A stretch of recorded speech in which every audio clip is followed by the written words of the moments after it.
ओम शांति। हम सभी कितने भाग्यवान हैं जो प्रभु की पालना में, उनके वरदानों में पल रहे हैं। कभी सोचा था कि रोज हमें भगवान से वरदान मिलेंगे? भक्ति करते थे, तपस्या भी करते थे, सोचते थे कभी भगवान राजी तो अवश्य होगा और हमें वरदान देगा, हम उससे ये मांगेंगे।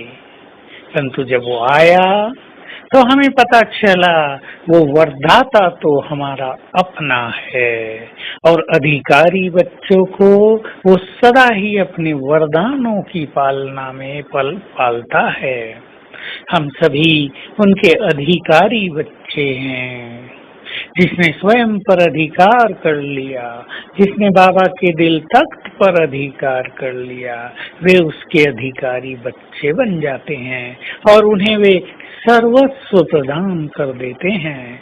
तो हम सभी बाबा के अधिकारी बच्चे बने और रोज बाबा से अमृत वेले वरदान लें। बहुत सुंदर वरदान लेने की विधि है। बाबा के सामने हैं हम सूक्ष्म लोक में। सामने देखें उन्हें, ब्रह्मा बाबा के मस्तक में महाज्योति चमक रही है। बाबा दृष्टि दे रहे हैं और फिर बाबा ने अपना वरदानी हाथ मेरे सिर पर रख दिया, मस्तक पर तिलक लगाया और वरदान दिया, बच्चे महायोगी भव, माया जीत भव, दिव्य बुद्धि से संपन्न भव, सुख शांति संपन्न भव, संपूर्ण पवित्र भव।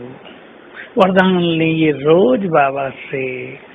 चित्त एक सुकून पाएगा, चैन पाएगा, मन आनंदित होगा, रोज प्रभु मिलन का आभास होगा।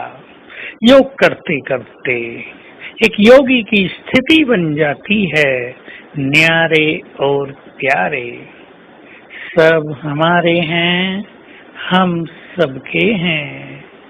जितना जितना देह से न्यारे होते जाते हैं, उतना अपने चारों ओर के वातावरण से, संबंधों से, लगावों से, आसक्तियों से, कर्मेंद्रियों के आकर्षणों से न्यारे होते जाते हैं। और जितने जितने न्यारे होंगे उतने ही विश्व के प्यारे भी होते जाएंगे।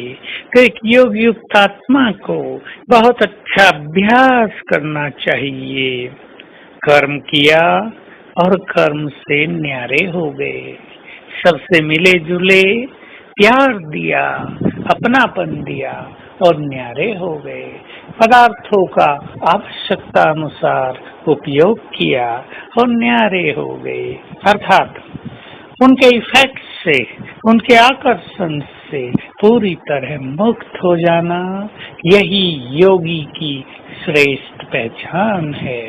और जो मनुष्य आसक्त होता है, जो न्यारा नहीं रहता, वो तो सचमुच योगी है ही नहीं। क्योंकि सारा दिन हमें कर्म के संबंध में आना है, सारा दिन हमें मनुष्यों के संबंध में आना है, इलेक्ट्रॉनिक्स के साधनों के और अनेक साधनों के संबंध में आना है।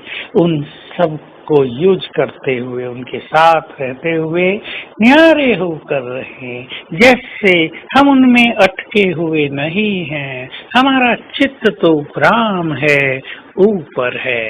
इसके लिए हमें बहुत अच्छी साधनाएं करनी पड़ती हैं, विशेष रूप से कि ये सभी साधन विनाशी हैं। ये हमारे यूज के लिए हैं। हमें इनमें आसक्त नहीं होना, क्योंकि इनसे अच्छी अच्छी चीजें हमें मिलने वाली हैं। और यदि हम इनमें आसक्त हो जाते हैं तो बुद्धि योग तुरंत टूटने लगता है। तो हमें ऐसा अभ्यास रखना है। आज सारा दिन अभ्यास करेंगे। मैं आत्मा विश्व कल्याण की खातिर बाबा के साथी बनकर इस धरा पर अवतरित हुई हूँ। सारा समय हर घंटे में 1-2 बार ये गुड फीलिंग रखेंगे और रोज सवेरे बाबा से वरदान अवश्य लेंगे।